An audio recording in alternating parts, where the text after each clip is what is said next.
Apa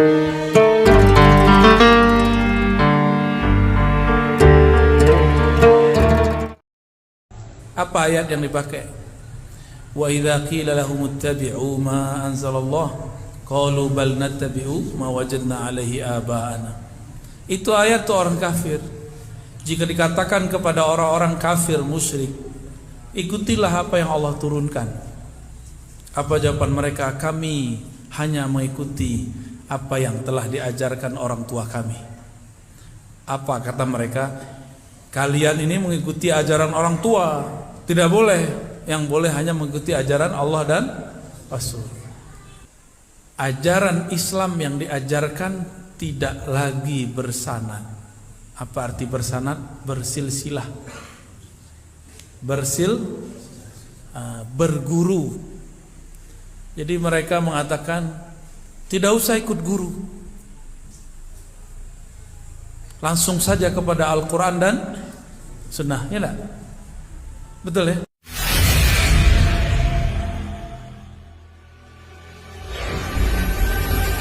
Wa qala sallallahu alaihi wasallam, tuh, apa kata Ustaz? Tuh, apa kata Ustaz?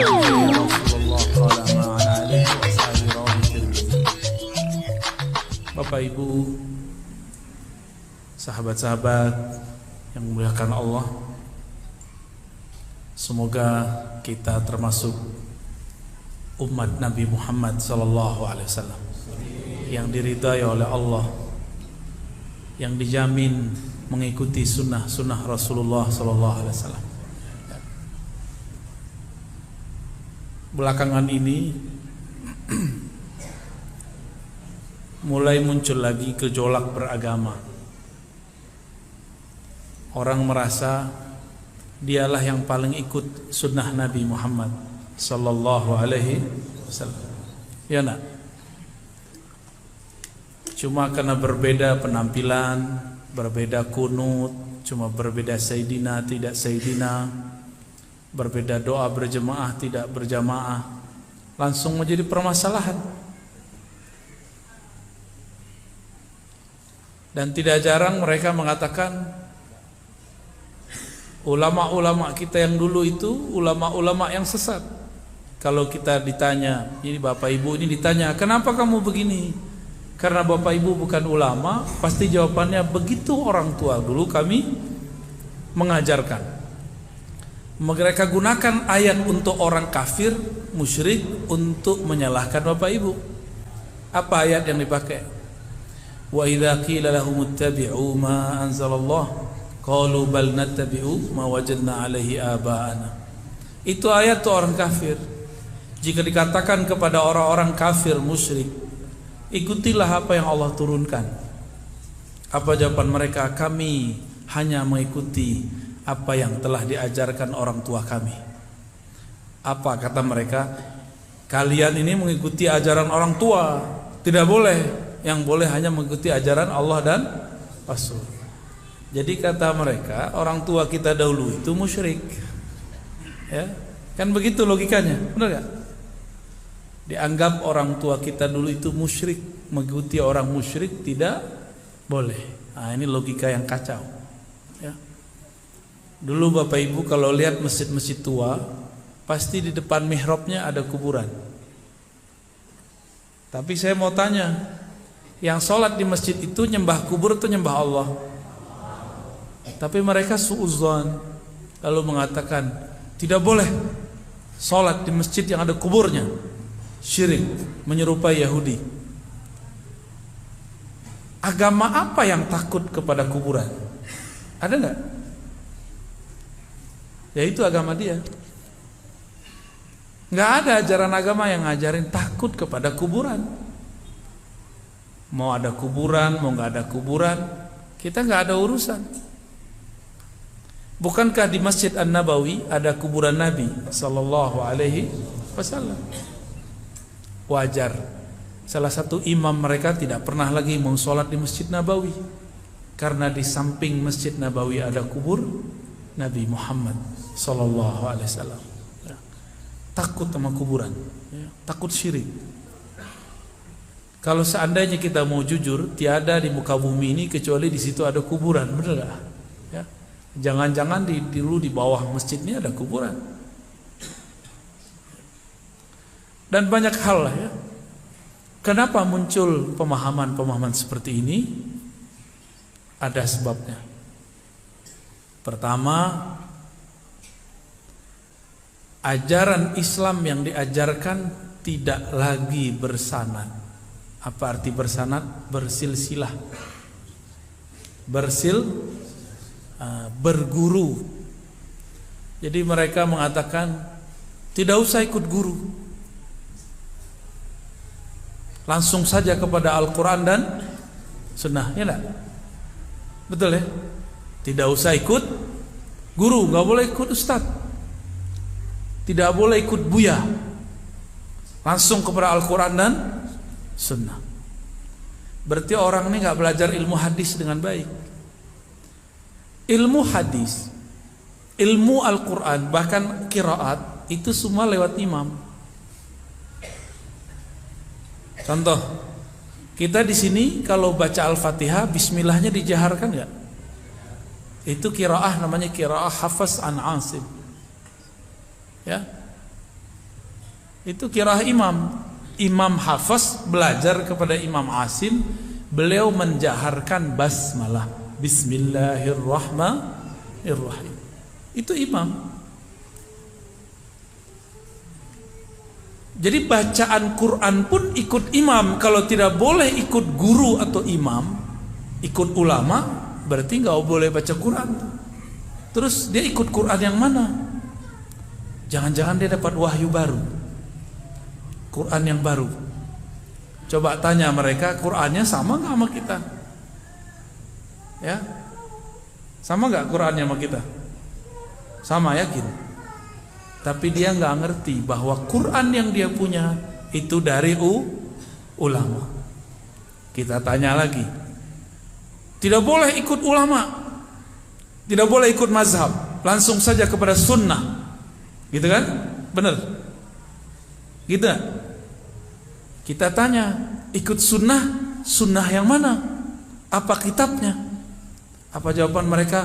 Langsung saja baca Sahih Bukhari dan Muslim. Lah, Sahih Bukhari dan Muslim itu adalah kitab ulama. Bukhari itu nama imam. Nama lengkapnya Muhammad bin Ismail al-Bukhari.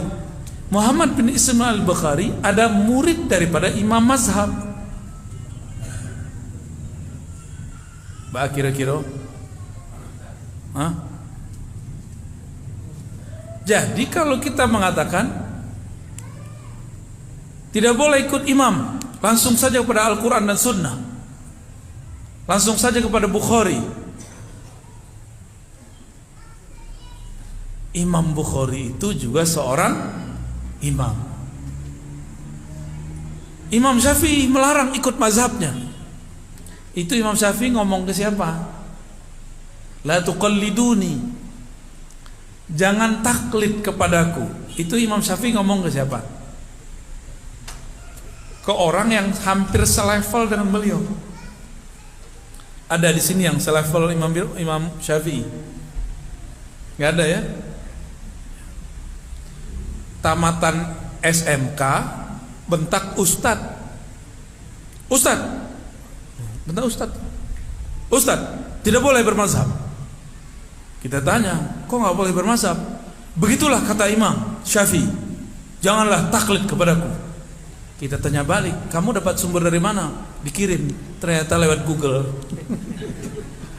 Dikirim link, 7 kali link lewat WA dulu. Itu sama dengan menyiram laut dengan air garam. Ya. Sumber dari Google itu kitab itu bacaan si Ustadz. Cuma karena sudah kena brainwash. Apa arti brainwash? Kecuci otaknya. Fa in tanaza'tum fi syai'. Ayatnya benar, pemahaman dia tidak benar. Jika kamu berdebat, kamu berselisih, kembalilah kepada Allah dan Rasul, bukan kepada imam. Gitu. Itu kayaknya benar ya. Bukan kepada imam, kepada Allah dan Rasul. Allah berarti Al-Quran, Rasul berarti hadis Nabi. Kita tanya, Al-Quran lewat imam bukan? Yang pernah belajar qiraah sab'ah ada nggak? Qiraah 7 imam ada nggak? Nah, Al-Quran yang kita baca ini qiraah Imam Asim. Kalau tidak boleh ikut imam, tidak boleh baca Quran seperti yang kita baca sekarang. Ini yang cetakan Madinah ke ya, Mekah sama. Jadi teman-teman, sahabat-sahabat, jamaah yang melakukan Allah, banyaklah hari ini orang-orang secara zahirnya seakan-akan lebih nyunnah, tapi batinnya ternyata tambah jauh daripada ahlus sunnah itu sendiri. Jadi judulnya agak gawat nih, Pak Apriyadi, kayak judulnya judul orang Pekanbaru Duri itu ya. Selamatkan umat dari apa judulnya? Ahlul bid'ah. Aduh, gawat itu. Ahlul bid'ah, siapakah yang disebut ahlul bid'ah? Nah, kita definisikan dulu apa itu ahli bid'ah. Apa arti bid'ah? Ya, apa arti bid'ah? Sesuatu yang baru. Antum baru, bid'ah dong. Berarti definisinya belum mani', belum ada batasnya. Jadi definisi itu harus jamnya, harus mani', harus mencakup, tapi harus ada batasannya. Ayo, apa bid'ah? Bid'ah apa? Tidak diajarkan Nabi. Nabi tidak pernah mengajarkan baca Quran pakai mushaf. Nabi pakai mushaf nggak dulu? Nabi nggak bisa baca tulis. Bah kira-kira ahli bid'ah. Lah dua ahli bid'ah kok. Ale. Ibu, apa bid'ah, Bu? Sesuatu yang calon ibu nih. Sesuatu yang tidak pernah dilakukan Nabi. Nabi pernah nggak pengajian hari Ahad malam? Nggak tahu. Sesuatu yang Nabi tidak lakukan. Nabi pernah sholat tarawih jamaah nggak? Pernah nggak Nabi sholat tarawih jamaah? Itu bukan tarawih, qiyamul lail. Ya. Kalau bid'ah itu yang tidak dilakukan Nabi, maka banyaklah sekarang bid'ah. Pembatas antara laki dan perempuan tidak pernah dibuat di masa Rasulullah. Coba lihat semua hadis yang antum tahu, Bukhari, Muslim, Abu Daud, Tirmizi, tidak menyebutkan pembatas antara saf laki dan perempuan. Bid'ah nggak tuh? Kalau pakai definisi adillah tadi. Ada lagi? Ada yang mau buat yang baru nggak?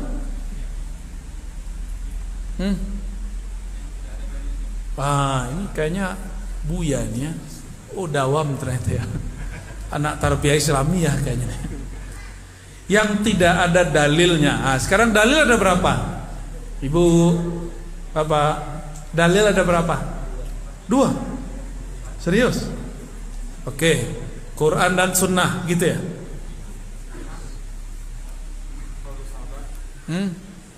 Waduh, loncat-loncat nih. Kata kawan, cuma Quran dan Sunnah. Di luar itu bukan dalil. Tuh. Bermasalah gak? Jadi mereka nanya, Ustadz, masih untung baca Ustadz. Kalau nggak habis tuh kawannya. Tunjukkan satu ayat saja di Quran mengenai dalil buat maulid. Dia kira kita ciut digituin ya. Tinggal pertanyaan balik. Bang, Mas, Dek, udah, Adia, Anda sholat subuh 2 rakaat atau 3 rakaat? 2 rakaat. Tunjukkan satu dalil di Quran kalau sholat subuh itu 2 rakaat. Jadi tidak semua pertanyaan harus dijawab dengan jawaban. Bisa pertanyaan dijawab dengan pertanyaan. Oh nah, itu ada di hadis. Tunggu dulu, kan pertanyaan ente, adakah dalil maulid? Kalau tidak ada di Quran berarti nggak ada. Ya sudah. Kalau tidak ada di Quran berarti tidak ada. Sholat subuh 2 rakaat ada nggak di Quran? Jadi jangan sok-sokan pakai logika-logika pendek untuk ngerjain ustadz. Ya. Ustadz tuh belajar usul fikih, belajar qawaid fikih, belajar mantik. Antum pakai mantik, dia pakai mantik lagi. Itu namanya bunuh diri, tahu? Sama kayak orang bom bunuh diri namanya itu, ya. Konyol.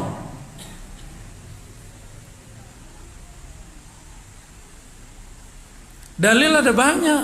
Apa arti dalil? Argumentasi. Ada Quran, ada sunnah, bukan hadis. Kalau hadis itu semua yang tentang Nabi hadis. Kalau sunnah semua yang berkaitan dengan syariat baru disebut dengan Contoh, Nabi istrinya berapa? Boleh enggak ambo istrinya 9? Kan sunnah. Pasti banyak daftar. Sok ya, kegeeran. Boleh nggak kita laki-laki ini nikah istri 9? Boleh nggak? Hadis Sahih Bukhari loh. Ya nggak boleh, karena itu tidak masuk sunnah, itu masuk kepada hadis. Kalau disebut sunnah, kalimatnya diganti, sunnah khasah ditambah, sunnah khusus untuk Nabi Sallallahu Alaihi. Kalau ahli usul fikih mengatakan disebut dengan hadis. Ya, hidung Nabi mancung atau fueshek? Mancung. Berarti yang berhidung pesek ahli bid'ah dong. Terlahir sebagai ahli bid'ah. Kan nggak begitu. Itu namanya apa namanya? Sifatun Nabi. Ciri-ciri Nabi. Nabi itu jenggotnya full kan? Jenggotnya full. Beda kayak kita kan, cuma dikit sini ya. Karena keturunan Ahong. Tapi benci sama Ahong. Tapi handphonenya handphone Ahong, Oppo, apa lagi tuh? Itu handphone apa tuh bang? Oh Samsung. Tapi made in China. Nah, diproduksi di China. Energinya habis untuk hal yang gak penting-penting.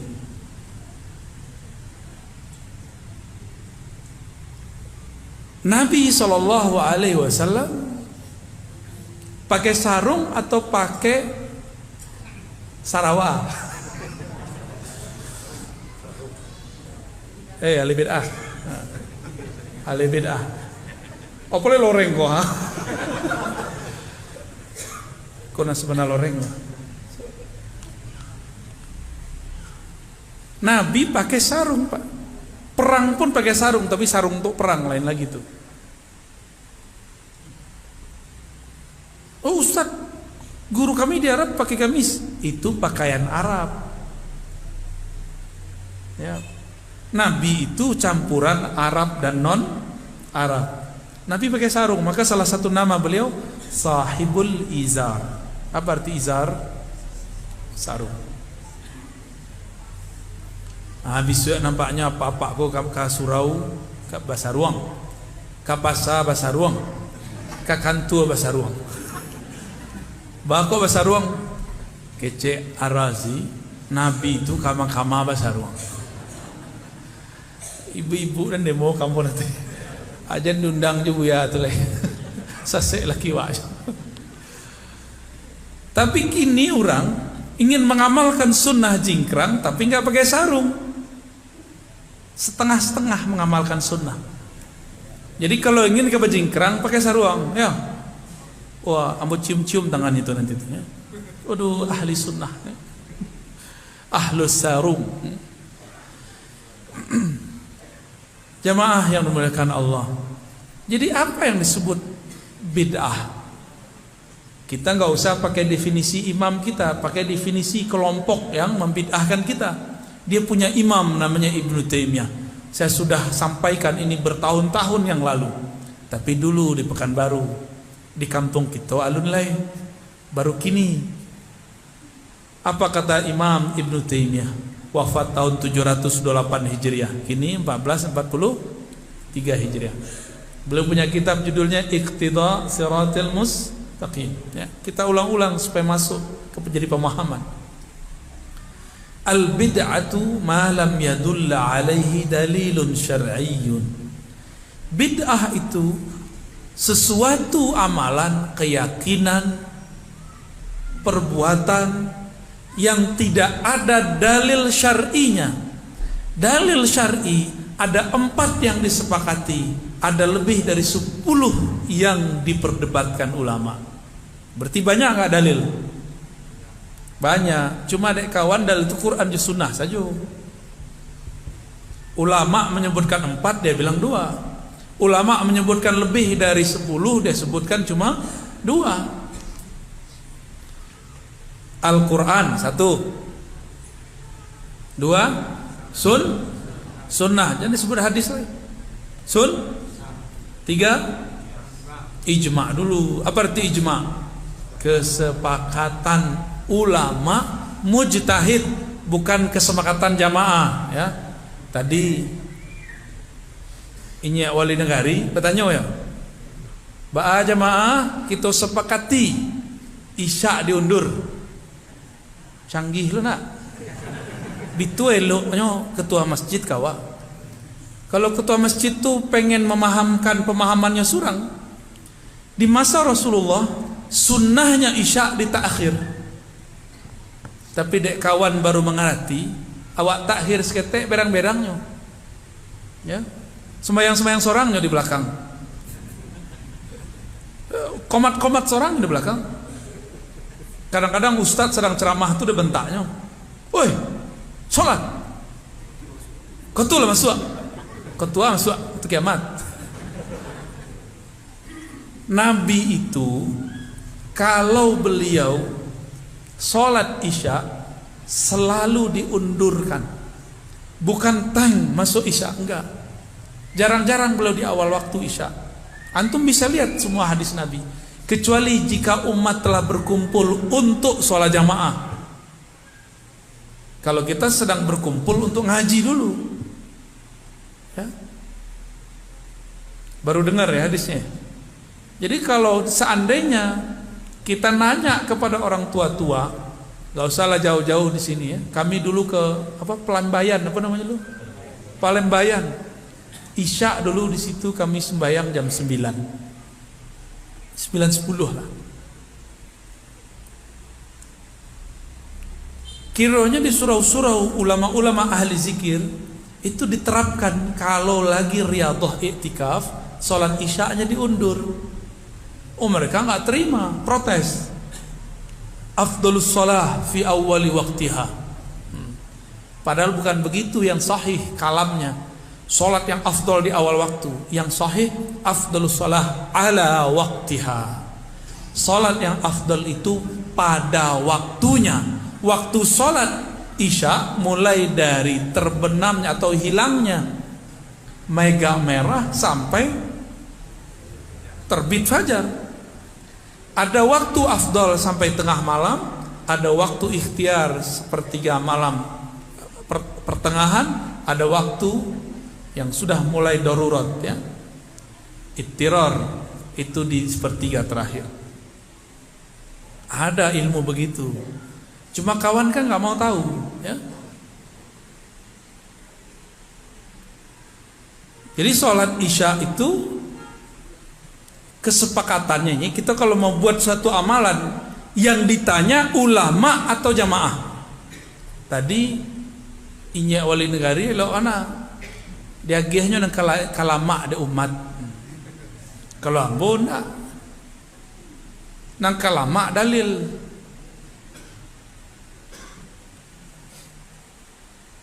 Dulu masih ingat enggak? Di masjid kau dulu kalau tarawih berapa? Dari awal 23. Kini jadi sebaleh. Masih? Masih? Oh luar biasa. Tapi di masjid Sabarang batanyo ketua masjid ba'a jamaah 23 atau sebaleh. Jamaah batanyo urusan ibadah pertanyaannya dalil kepada ahli dalil, bukan kepada jamaah. Ya enggak? Jadi yang ditanya siapa seharusnya? Buya, Syekh, Kiai, Tuan Guru. Apa pandangan ulama mengenai dalil-dalil sholat tarawih 11 rakaat atau 23 gitu seharusnya. Yang ditanya siapa? Ulama, bukan ubaru. Kalau ubaru tadi itu 11, ya kan? Ya nah. Coba pilih sembahyang lama atau sembahyang capek. Sembahyang capek. Itu kalau umat, ya betul ya. Betul orang soleh mana mau jawab. Pilih sembahyang capek atau lama. Jujur. Pasti capek, enak. Yang lama. Lah terlambatnya jawab. Masih ada nggak begitu? Masih banyak ya. Ini kan pengurus masjid juga Pekanbaru. Dulu begitu. Ba'a jamaah 23 atau 11. Ya jamaah pasti jawabnya 11. Karena 23 itu pegel ya. Latih kaki Pak. Lah menggigit kaki itu. Cari-cari alasan. Daripada sembahyang sangok. Apa urusannya? Ya. Satu nafas tapi sesuai makharijul huruf itu lebih baik daripada sembahyang tanpa ada dalil. Ya. Disebutkan dalam hadis Nabi itu sholat taraweh atau sholat witir. Disebutkan Nabi sholat 11 rakaat di bulan Ramadan dan di luar Ramadan, tidak menambah-nambah. Itu sholat taraweh atau witir. Jadi dalil taraweh yang dipakai orang itu dalil sembahyang witir. Tapi karena yang ditamu jamaah, yang penting sembahyang Pak. Sebaleh jadi itu. Ini contoh-contoh kasus ya. Jadi kesepakatan itu bukan kesepakatan jamaah. Kesepakatan itu kesepakatan ulama mujtahid. Di Mekah Madinah berapa rakaat orang sembahyang? Ya, pasti nak mau ngaku kan? Ya. Tapi untuk membid'ahkan kunut pakai Mekah Madinah. Di Madinah, di Mekah ada orang kunut toh. Giliran wak tanya, kalau tarawih Mekah Madinah 20 tambah 3 rakaat. Oh, terima itu. Ya, dalil saisi parui. Nang kalama denyo saja. Jadi ijma' di situ kesepakatan ulama mujtahid, bukan ustadz. Ustadz pun tidak punya hak. Cuma ulama yang mujtahid. Mujtahid itu yang boleh memproduksi hukum. Yang keempat kias. Itu dalil yang disepakati. Contoh kias apa kias? Apa arti kias? Analog. Perbandingan. Nabi zakat dengan gandum dan kurma. Sampai di negari orang Kapau, kurma itu menjadi kue. Ya enggak? Hidangan. Jadi kurma itu hidangan setara dengan kue. Kacang tujin. Di samping kacang tujin ada kurma. Jadi bagi orang gitu, kurma itu bukan makanan pokok, tapi saji-saji, sesajian ketika ada orang datang ke rumah. Benar nggak? Maka kalau ada orang Kapau berzakat fitrah dengan kurma, zakatnya tidak sah. Apa sebab? Zakat fitrah itu artinya zakat makan pokok. Makanan pokok orang kapau kali nasi jo. Basi itu nasi. Yo, kalau yo awak zakat, awak pakai basi.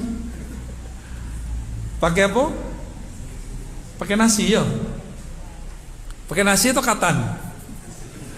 Kalau nak juga katan gitu. Tergantung makanan pokoknya apa. Di zaman Rasulullah tidak ada orang yang zakat fitrah dengan duit. Hari ini kawan-kawan zakat fitrah dengan aplikasi bank mobile banking. Kecik kawan, bank tu haram. Nah, itu bisi-bisi selalu nak. Kalau bank haram, semua produk dari bank wajib diharamkan. Fulus dari bank nak. Berarti orang tu tidak bisa makan no. Nya harus pakai hidup gaya barter. Diambilnya pisang, dijualnya ke pasar untuk membeli bareh. Tapi kawanku mengharamkan suatu setengah-setengah, dia tidak mengerti. Mengharamkan bank tapi tidak mengharamkan produknya. Apa produk bank? Yang paling kita cinta, lebih cinta daripada pasangan. Dibawa kama-kama. Kalau pasangan tidak dibawa kama-kama. Tuh nama gesek-gesek tuh. ATM-nya nak. Kan pitih dari bank tuh. Nah, di situ panjang loh ceritanya nanti tuh. Ya. Apa kira-kira? Lazan saya tuh. Kita tanya jamaah. Lanjut. Itu dalil yang disepakati. Coba dihafalkan. Quran, ijma, Quran, sunnah, ijma, qiyas. Sampai ya. Kini ada dalil yang dipakai sebagian imam yang bersanad kepada Rasulullah, tapi tidak dipakai oleh imam yang lain yang juga bersanad kepada Rasulullah. Contoh, Imam Malik, guru dari Imam Syafi'i. Imam Malik berguru kepada murid sahabat. Di antaranya Nafi'. Siapa di antaranya? Imam Nafi'. Imam Nafi' berguru ke murid sahabat, kepada sahabat namanya Abdullah bin Umar, Abdullah bin Abbas, Abu Hurairah. Maka beliau mengatakan, amal ahli Madinah adalah amal sahabat Rasulullah sallallahu alaihi. Maka muncullah satu kaidah oleh Imam Malik, jika orang Madinah beramal maka bukanlah bid'ah di zaman Imam Malik. Tapi kalau kini orang Madinah beramal belum tentu sesuai dengan mazhab Imam Malik. Imam Malik itu tidak berani pakai sandal sepatu di kota Madinah. Apa sebab? Beliau mengatakan bagaimana mungkin Malik bin Anas menggunakan sandal, sedangkan di bawah bumi ini tertanam tubuh manusia paling mulia, baginda Nabi Muhammad sallallahu alaihi wasallam. Balik telok nyeker ke mama. Ya. Kironya orang nan dak pakai sandal kok jadi imam. Satu kali Imam Malik sedang taklim di masjid, di sudut masjid, tiba-tiba muazzin sudah azan di atas menara. Bagageh lah, ya lah bahasa bagageh sunat. Kalau orang berkumbuh bagogeh, besi gului. Diambilnya lah kitab, dimasuknya ke dalam apa namanya dulu kalau orang santri-santri orang siap punya tas tuh, kampie, tak kapie loh. Dimasuknya lah ke dalam kampie itu. Bertanya Imam Malik, wahai Ananda, hendak mau kemana engkau? Elok-elok Imam Malik magih tahu. Bertanya, wahai Tuan Syekh Imam Malik, bukankah sudah azan? Berarti kita sudah harus segera sholat. Nah, kok makanan empuk kok? Ya. Bertanya Imam Malik, wahai Ananda, apa hukumnya sholat sunat, sholat berjamaah? Apa hukumnya? Wajib atau sunat? Sebenarnya hukum itu mustahab atau mandub ya, tapi dah jadi bahasa awam. Apa hukumnya sholat berjamaah? Wajib atau sunnah? Dijawab lah de santri kok, sunnat wahai tuan guru. Ditanya balik, apa hukumnya belajar ilmu? Wajib wahai tuan guru.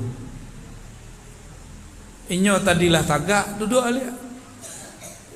Jawabannya itulah sebenarnya kaji. Oh berarti kalau orang azan, awak sedang mengaji, kita lanjutkan pengajian kita. Sampai kini di Masjidil Haram, Masjid An-Nabawi, selesai azan, taklim lanjut kan? Lanjut. Nah, dia tidak pandai bahasa Arab kan tidak pernah ikut. Kamu pernah ikut? Walaupun yang berkalam itu, yang ngajar itu imam-imam Wahabi, tapi kamu dengarkan. Walaupun mereka nggak mau ikut dengar taklim kita kan, kita dengerin taklim dia. Waktu itu ada yang nanya, ya Syekh, ma hukmu isti'mali subha? Apa hukum menggunakan tasbih? Tuh, lah sampai di Masjidil Haram itu aja tanya baru, nggak level, nggak berkualitas. Jauh-jauh ke Makkah, Madinah, pertanyaan masih seputar tasbih, nggak berkualitas. Persoalan-persoalan kecil dibawa ke Makkah, Madinah, banyak ongkos mah. Ya, anca agi sepitino ke kami kan. Ya, kita jawe ada 5 dalilnya, ya. Banyak dalilnya. Bah kira-kira. Ke Makkah, Madinah, berapa ongkosnya? Bapak Ibu travel 25 juta, 30 ah? 30 VVIP jumbo ya. Ah, kemarin store ambil lagi dalil nanti. Pakai bahasa Arab mau jawab nanti. Bil Arabiyah Al-Fasihah. Kita kok terlalu melebih-lebihkan orang berbicara Arab. Itu kalau diterjemahkan kalam orang tuh sama bentuk ceramah orang wadisiko. Isinya sama. Cuma ngeceh bahasa Arab. Agak sedikit agak suci bentuknya. Sadaqallahul azim, sadaqallahul azim. Dia ngeceh bahasa Arab. Masih lanjut di Mekah Madinah. Ba'da azan lanjut kajian. Sebab antara azan dan qomat ada sekitar 15 sampai 20 menit. Dek kita para mini. Orang awak aku panggului. Panggagih. Ya, penggagih. Pengen cepat kiamat ya enggak? Kan sempat kejadian kan orang kita tuh nama jantung. 15 Ramadan akan terjadi dukhon. Orang awak aja tuh. Terjadi enggak? Tak terjadi. Tapi dia tidak pernah minta maaf. Padahal hadisnya palsu. Panggagih. Imam Mahdi alun keluar keluarnya. Dajjal masih basuruh nyuruh aja nyola percayalah ada Dajjal kan. Panggagih, panggului. Sembayang tuh panjang waktunya nyupa capek. Nampaknya besok pagi antara azan sampai subuh jadi 15 menit takah. Berapa menit sko Pak Pengurus? 10 menit. Kita kok nagari dingin. Sembayang subuhnya di awal waktu. Lain di Turki lebih dingin lagi. Sembayang subuhnya di akhir waktu. Makanya masjid sepi subuh-subuh. Apa sebab? Karena sholat subuhnya di awal waktu. Setelah azan antara qomatnya cuma 7 sampai 10 menit. Itu sebabnya barangkali ya. Tapi terserah Bapak Ibu lah ya. Tidak akan berubah terserah ya. Tapi kau berang lo kamu kau tanya lo ke jemaah balik kan. Baam menurut Bapak Ibu.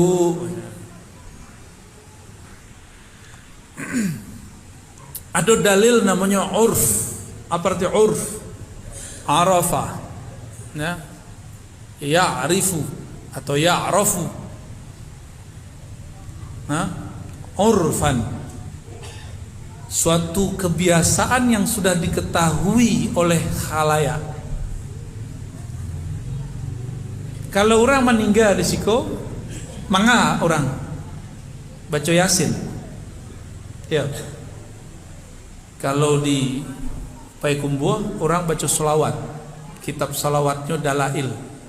Ambo dengar-dengar di sekitar Madrasah Tarbiyah Islamiyah yang ada di Kabupaten Agam masih begitu.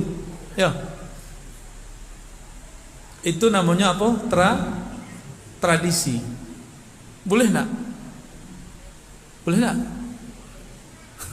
Ragu ya? Betul. Gimana? Bid'ah nak? Bid'ah nak? Tuh bingung kan? Kita lanjut. Apalagi tradisi. Orang Indonesia, Nusantara lah, Nusantara ko Indonesia, Malaysia, Singapura, Brunei, Patani. Kalau hari raya ada namanya mudik. Dewa namanya pulang kampung. Yo rami orang pulang kampung sebelum corona. Kami itu dulu kalau ingin menikmati jalan di Jakarta, bertunggu-tunggu orang pulang kampung. Kami tidak pulang kampung. Lah 2 kali hari raya sampai jo Jakarta tuh. Tidak ada orang pulang kampung kecuali cik 2 aja. Aku cek kawan, mudik itu bid'ah. Tidak ada di zaman Rasulullah. Pak kira-kira ya bid'ah lah. Mudik itu bagian dari tradisi. Tradisi itu kaedahnya jika bertentangan dengan Al-Quran, Sunnah, Ijma' Qiyas maka dia batil. Adakah mudik itu bertentangan dengan salah satu dalil Al-Quran dan Sunnah, Ijma' Qiyas? Ada nggak? Tidak ada kan? Tapi kawanlah telonsong mengecen mudik itu ya. Mengatakan selamat hari raya minal aidin wal faizin itu bid'ah. Karena tidak ada di zaman Rasulullah. Begitu ya? Betul. Nabi kalau bersobok apa Nabi bahasanya? Marhaban ya. Kalau awak kalau sobok pakai apa? Selamat datang. Tuh, bid'ah enggak? Nabi enggak pernah menyebut selamat datang. Nabi bacanya apa? Marhaban. Oh, asabui. Le boleh enggak? Kembali ke hari raya, le boleh menyebut minal aidin wal faizin. Apa arti minal aidin wal faizin? Itu kalau orang ngerti bahasa Arab, itu kependekan dari doa. Allahumma ja'alna minal aidin wal faizin. Ya Allah, jadikan kami orang yang kembali ke dalam maghfirah ampunanmu, dan faizin yang mendapatkan fauz. Apa arti fauz? Kemenangan. Boleh tak? Boleh-boleh saja. Kan bagian dari doa. Doa boleh tak? Tapi dek kawan itu bid'ah. Ya, banyak lagi bid'ah. Karenanya tidak faham apa yang disebut uruf. Uruf ya. Apa lain? Nabi sembahyang pakai apa tadi? Sarung atau celana? Itu bagian dari apa? Tradisi. Bertentangan enggak sembahyang pakai celana itu dengan sholat pakai sarung? Bertentangan enggak? Tapi kalau bapak ibu apa-apa kok pakai training sembahyang Jumat, sah kan? Kalau jadi khotib, apa kira-kira? Berarti secara tradisi tidak elok, walaupun sah. Kawan kok ingin mengikuti sunnah Nabi. Nabi sembahyang pakai sarung, inyo sembahyang pakai celana gunung. Kok mohon maaf kok kontan-kontan cash kita katakan. Kalau ingin ikut Rasulullah, ikutilah pakaian Rasul. Jangan cuma jingkrangnya, tapi juga pakaiannya. Rasakan kenikmatannya, asik. Ambo belajar pakai sarung kok di Jawa. Ulama tamatan Saudi. Jadi kami dulu mengaji kitab hadis. Bayangan ambo, guru ambo tuh pakai gamis setiap hari. Kira semua ambo calegnya cuma berapa kali pakai sarung, pakai gamis. Lebih sering pakai sarung. Tapi beliau tidak melarang pakai gamis. Tapi beliau mengatakan pakaian Nabi itu sarung, di luarnya pakai gamis bagian luar. Nah, itu baru top, ya. Bah, lanjut. Ya. Jadi yang disebut kelompok bid'ah itu siapa? Dalam ilmu hukum fikih dan usul fikih, kelompok yang tidak memahami dalil yang disepakati ataupun yang tidak disepakati. Itu secara hukum. Secara ilmu akidah, kelompok yang disebut ahli bid'ah itu adalah kelompok yang mengajarkan akidah yang tidak diajarkan Al-Quran dan Sunnah, ijma' qiyas. Di Quran itu setelah dikumpulkan dalil-dalilnya oleh para ulama, kemudian muncullah ilmu mengenai belajar sifat Allah. Dia orang awam kok susah memahami dalil Quran, disederhanakanlah ada disebut sifat wajib, sifat mustahil, sifat jaiz. Lain belajar tu nak? Sifat wajib 20. Ya. Sifat itu dari Quran semua itu.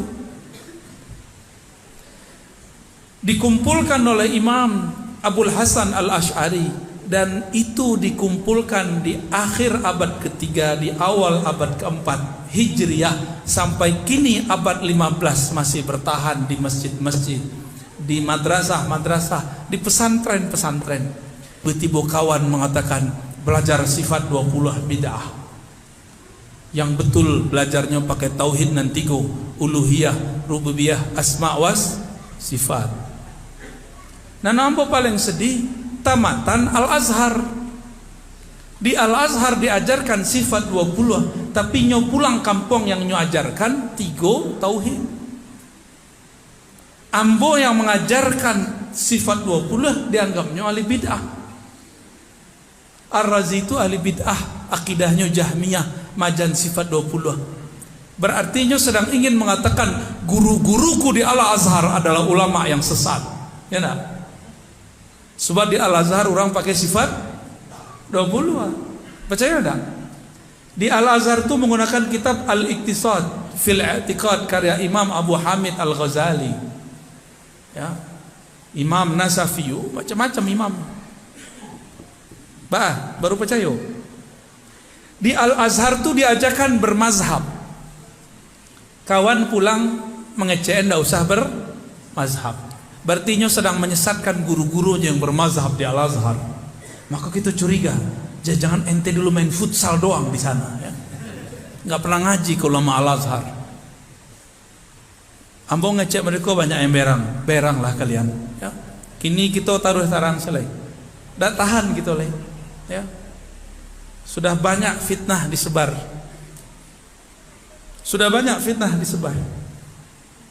Kini kita hitam putih, ya. Tunjukkan kitab-kitab yang engkau pelajari di Al-Azhar, ya. Lalu tunjukkan ajaran yang engkau ajarkan sekarang. Balain. Ini kalau bahasa kasarnya pengkhianat terhadap Al-Azhar. Sedih nggak kita?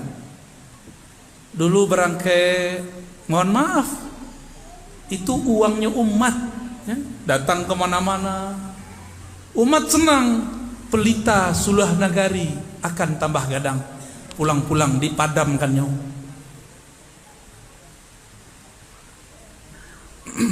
Kawan-kawan di madrasah tarbiyah, di pesantren, karena mereka belum pernah ke Timur Tengah, gemeteran juga dibertak begitu. Kami tematan Timur Tengah, itu ajaran yang dipakai di pesantren itu bid'ah. Ganti. Akhirnya ikutlah kawan mengganti-ganti. Dan beberapa pesantren modern sudah mengganti akidahnya. Dari sifat 20 menjadi 3 tauhid, uluhiyah, rububiyah, asma dan sifat. Ulama Al-Azhar berkumpul dengan 200-an ulama di Chechnya tahun 2016. Lalu mereka merumuskan siapakah ahlus sunnah, siapakah ahlul bid'ah. Keluarlah rumusan Ahlus sunnah itu akidahnya akidah Imam Asy'ari, Imam Maturidi. Kini orang bertanya, Ustaz, Buya, lai ahlus sunnah Asy'ari itu? Apa kata guru kami dari Suriah, Syekh Hasan itu? Pertanyaan yang paling goblok, paling konyol, paling bodoh yang ditanyakan seorang santri, seorang mahasiswa kepadaku semenjak aku belajar sampai sekarang adalah, apakah Asy'ari, apakah sifat 20 itu ahlus sunnah? Itu kalam beliau tuh. Siapa yang ngomong? Syekh Hasan itu. Beliau S1, S2, S3 di Al-Azhar, ulama Suriah, ngajar di Kuwait dan di Saudi. Itu kata-kata beliau. Nah, nanti tidak lama-lama kalau di masjidku masih ada yang mendendangkan sifat 20 enggak? Udah nggak ada ya. Dulu Salahuddin Al-Ayyubi untuk membangunkan masyarakat subuh itu pakai Allah wujud qidam baqah. Jadi sebelum tarahim itu kan belakangan adanya. Dulu umat tuh dibangunkan dengan dendang-dendang sifat 20 atau Asmaul Husna. Salahuddin Al-Ayyubi. Pak kira-kira akidah Asy'ariyah beliau. Muhammad Al-Fatih ikut Imam Maturidi, sifat 20 juga. Dia nyebutnya sifat 13. Tapi kini yang jualan Al-Fatih anti dengan akidah Asy'ariyah dan Maturidiyah. Ya. Banyak hari ini. Yang jualan khilafah, dia nggak tahu pendiri khilafah Al-Utsmaniyah itu akidahnya Asy'ariyah Maturidiyah. Bah, menyeramkan nggak? Menegangkan ya. Mengaji jompo payah senyum nak. Itu senyum. Bah, kira-kira lah pecah kepala. Seketek lain.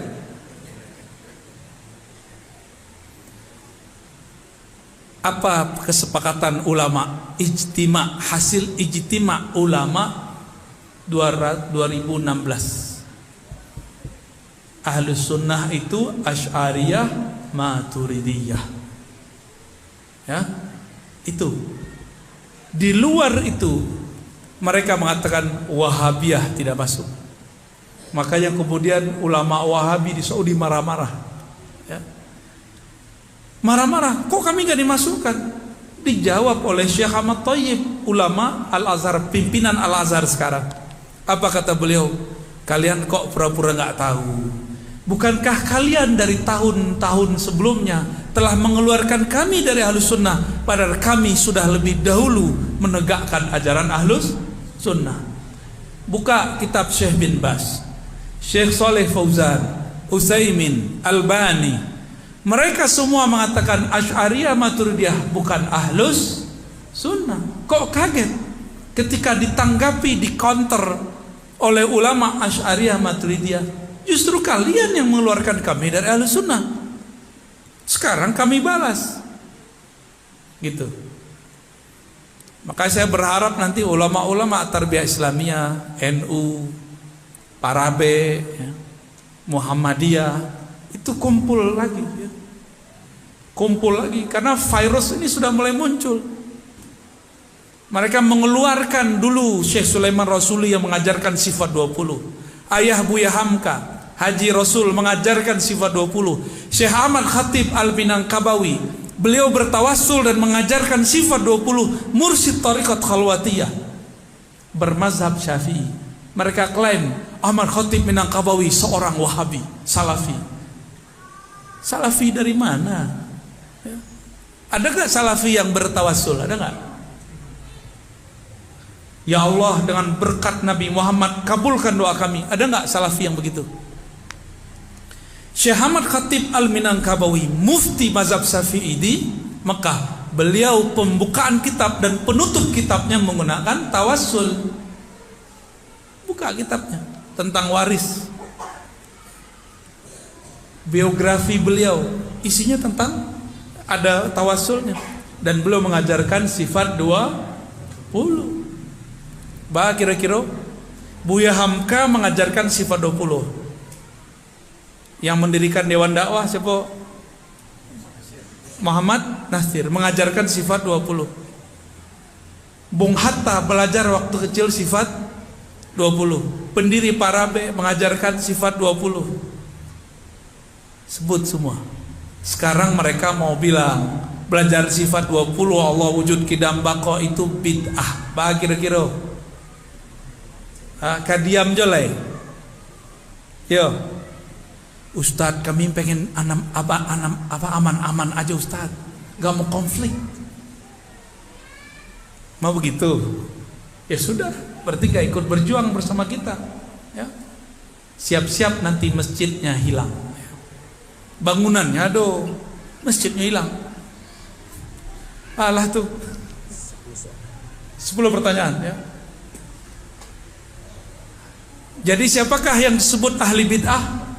Kelompok yang membid'ahkan ajaran Ahlus Sunnah yang diriwayatkan oleh Imam Asy'ari Maturidi, yang diriwayatkan oleh 4 mazhab, Malik, Abu Hanifah, Syafi'i, Ahmad bin Hanbal, Hanbali, yang membid'ahkan ajaran tasawuf. Merekalah sebenarnya ahlul bid'ah itu. Sudah paham siapa ahlul bid'ah? Mau menyelamatkan masjid, mau menyelamatkan umat, mau menyelamatkan generasi, mulai kita nggak boleh diam, tapi tidak boleh main kekerasan, ya, tidak boleh main kekerasan. Cuma mereka mulutnya keras, biarlah muridnya kare, hati awak jadi kuilo kare, ya.